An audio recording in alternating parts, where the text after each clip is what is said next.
Yo, what is up, my people? It's your boy Free Space, and today I want to talk about 15 unanswered questions in My Little Pony Generation 5.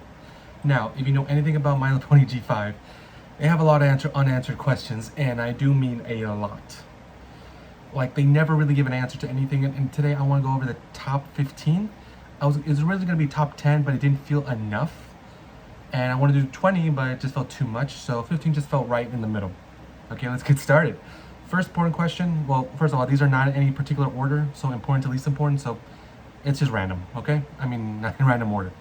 First one, what happened to their parents? Now, we know Sunny's father passed by the movie A New Generation, and we know she had a mother who passed in Tell Your Tale, which she's not mentioned in Make Your Mark, or in the movie, which is a little weird, but not bad. But another thing is, we never see Hitch's parents, only his grandmother. And not only that, we never see Izzy's parents either, even in flashbacks to both of them. Hitch is with his grandmother, and Izzy is basically on her own. But one of the most interesting, and Misty, well, she has her father, but we never see her mother, and she's never brought up at all. But the person I want to talk about is Queen Zip and Pip's father, which means which statistically, he should be king of Zephyr Heights if Queen Haven's queen. So where is he? We never know where he is, or he's never brought up. Even when Queen Haven is dating Alpha Biddle, we never hear Pip or Zip talk about him at all. Is it possible Queen Haven had like a couple of flings? It would explain why Pip and Zip look so different from each other and act so different. But yeah, that's just one question we never got answered. Their parents, I wish we did. I really wish we had more answers to that. Next one, how did Twilight make the Unity Crystals now? If you watch my previous video on how I thought she made them, you know it makes a lot of sense. But in this, but again, it was just a theory. We never got any confirmed, but we never know how she made them. We know that she did make them. We know the issue to make it stop opening, but we never know how she made them, because to have something that can contain all of magic in Equestria for her to make, as well as to resonate with friendship and unity between the tribes, is not an easy thing. All right, next thing, question number 3, how were the tribes founded? I mean, the 3 towns founded, because in G5, we only know 3 places: Zephyr Heights, Bridlewood, and Maritime Bay, but we never learn how they're discovered.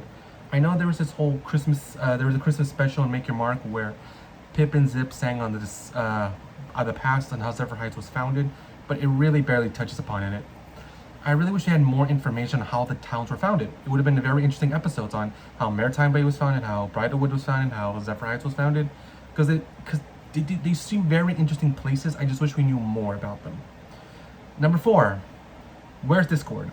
Now, I'm not gonna add I know he come up in the comics, but I'm not gonna add the comics because they're always secondary canon. Like in FIM, the comics they used, they're always secondary canon, or they're retcon, which I think it's a massive shame because they had amazing stuff in the comics, like King Summer being reformed and the Reflection story arc with Celestia, which I really wish they would have done in the store in FIM, but spilled milk.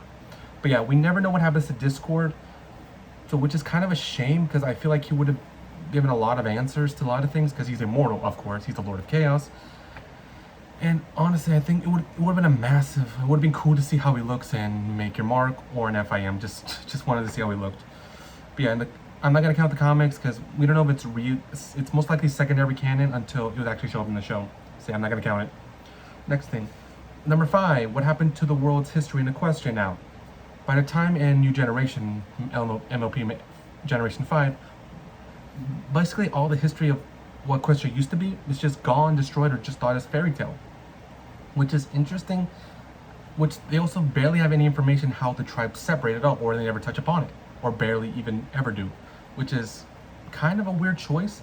Like, you would think like the tribes separating or having some huge conflict would be part of their history in some way on why each tribe is bad, but they never bring it up. They just know that they're bad, and that's it. Which it's not a good world-building storytelling in which we would have had like some concrete answer on why it happened. But yeah, that's number 5. Okay. Oh, 6, one of my favorites. What happened to the other creatures? Now, we know what happened to the dragons. Twilight put them to sleep. But we don't know what happened to the other tribes, like the sea ponies or Krillin, the griffins, changelings. We did in season 2. There was an episode that in season 2 of Tell Your Tale that Izzy meets a sea pony named Destiny. Now, which shows there are sea ponies left in Equestria, but we don't know what happened to them. Most likely they're still in hiding like they did during the Storm King, or most likely Twilight told them to stay hidden because of Opaline, but which doesn't make any sense either. But we never know what happens to the Yaks either with their changelings. The Griffins, okay, they're very reclusive, so that makes sense why they want to get away from everyone else. But every other species just doesn't make sense on why they would just I highly doubt Opaline defeated them all or destroyed them all, which is somewhat likely, but I highly doubt it. But yeah, that's number 6. Oh, number 7. Now we're going to number 7. How did Sparky end up on that beach?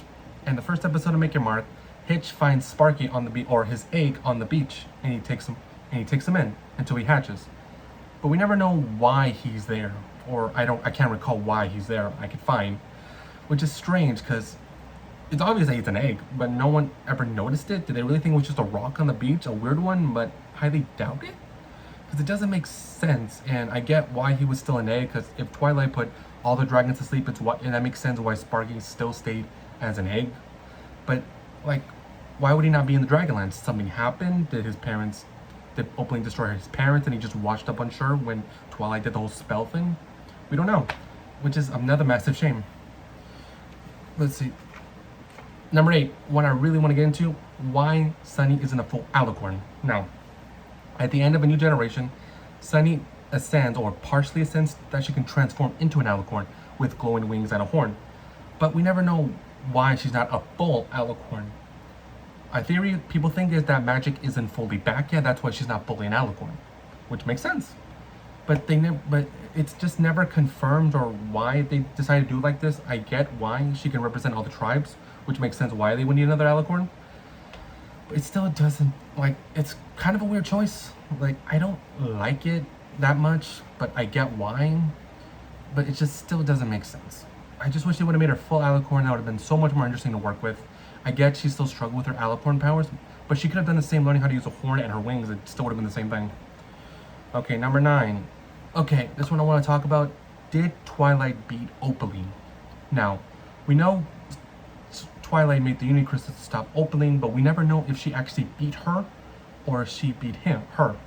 We don't know if Twilight beat Opaline or Opaline beat Twilight. It's never really confirmed. Either we know how they had a conflict, but we just don't know how it ended. If I had to give a guess, I think the fight was unconclusive. Now, why do I say this?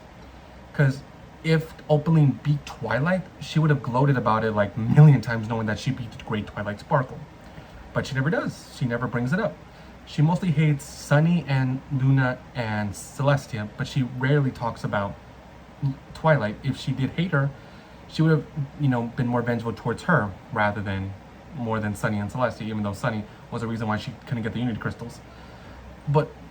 Or if Twilight was able to beat her, she would have been more furious towards her because she's the one who beat her. Like she's still furious at Sunny after she beat her, even though Sunny is not even a full alicorn or fully trained. She was able to beat Opaline. Which with the lack of information, I'm just gonna say it was unconclusive, which is a weird middle ground, which is the only thing that can make sense. Like, they had a fight, it didn't really go anywhere. That it was caused, I'm guessing, a lot of destruction, but it never had a conclusion. So yeah, that's what I think. Oh, number 10. Now we're going for number 10. Why didn't Opaline look for the Unity Crystals? Now think about this really quick. Opaline took Misty for many years, had Misty for many years, and in that time she could have just gone for the Unity Crystals if she wanted to. It wouldn't be hard to find. Now, if Opaline was able to take Misty from Bridalwood, most likely she could have gotten the Unity Crystal from Alphabettle. It honestly would have been too hard to find. If anything, she could have just put in cloak to hide her wings and kept her horn exposed and just go steal it. Very simple. Or she could have used her alicorn status, tell him that she needs the crystal, and that would have most likely worked. But she never does. And Misty could have, and I get why she wouldn't send Misty to Bridalwood to get the crystal, because, well, if she found her family or something, she would no longer control Misty. Which makes sense in hindsight, but honestly, it would have made sense if Opaline would have at least has one of the crystals. But yeah, she never took any effort to get them, or at least send Misty to try and get them. Well, yeah, which is a huge thing. Let's see, what's the next one? Number 11, what happened to the other alicorns? Now, I know in the stuff that never got into season 2 that we're going to touch upon Skyros, where the home of the alicorns, and Twilight was in the Wishing Star. But since it did not make it into the show, I can't exactly count it in this category, but I can, but it would just be credited, but it just can't fully be a reason because most people know a lot of things can change during production. It can come or go or completely or cut it altogether until much later. So for now, I am going to count it, but just not fully, which honestly, I want to know I really want to answer this question because if Twilight was in the Wishing Star, why didn't she ever come back to Equestria to stop Opaline or help the tribes unite? After enough time passed, she could have done it. And next thing, why didn't Luna or Celestia ever come back? As well as Princess Cadence and Floriard. Celestia spent like over 1,000 years governing and protecting Equestria alone because she had to banish her sister. But if she would have saw Equestria falling apart, surely she would have had the instinct to come and protect it or help it out, but we don't know. A lot of stuff, like I said, a lot of these questions never get answered. It would have made sense if they would have at least tried. And also, do they also do the moon and like sun and moon cycle from Skyros? Because we never seen, because we know in equestrian history that unicorns knew a spell to raise the sun and moon, but we never see any unicorn because they had no magic. So is Celestia and Luna still doing that? We don't know. Maybe we would have got an answer to that. And if they didn't cut season 5, if they didn't kill season 5. Let's see. What's the next one? Oh yeah, the most important one I want to ask. Number 12. How were the tribes separated? Now, from what we can tell, there was like some disagreement in like the summer party episode, but it doesn't really feel like the main reason. There's also the comics. Yes, I know I was gonna add it. Like Discord said, it might have been Opaline, but we don't know. Honestly, this is just the biggest thing on this list that I want an answer to. How did the tribe separate? What actually happened? Was there like a war? Was it like a huge fight? Was it just a bunch of manipulation? Because it's not hard to do. We saw in the season series finale.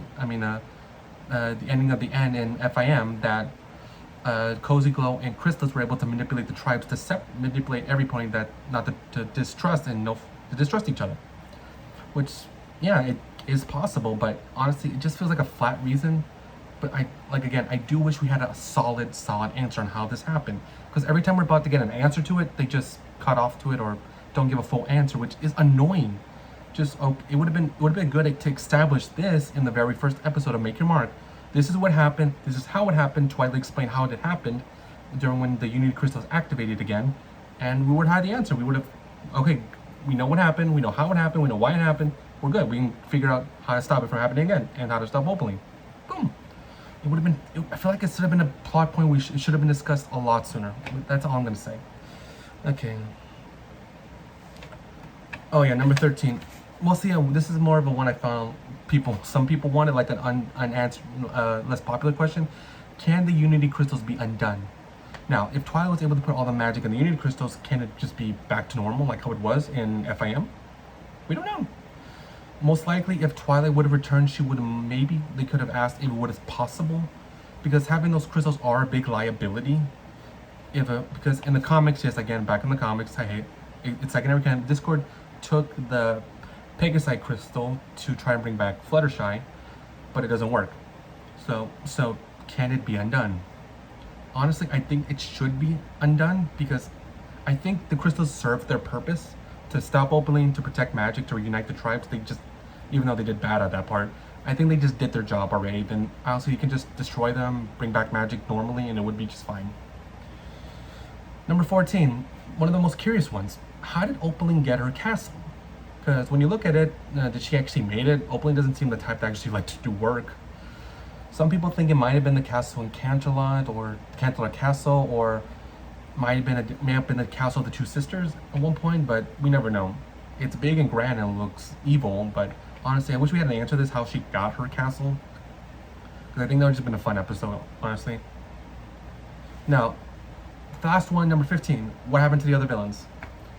Now, we know at the series finale in FIM that the Terrible Trio, T-Rex, Chrysalis, and Cozy Glow were all turned to stone. But in the comics, what would have been season 10, or hints of it in some way, their statue was starting to crack. More specifically, Chrysalis. So, did they get out? Are they trapped in Tartarus or something? Were there any other villains? We don't know.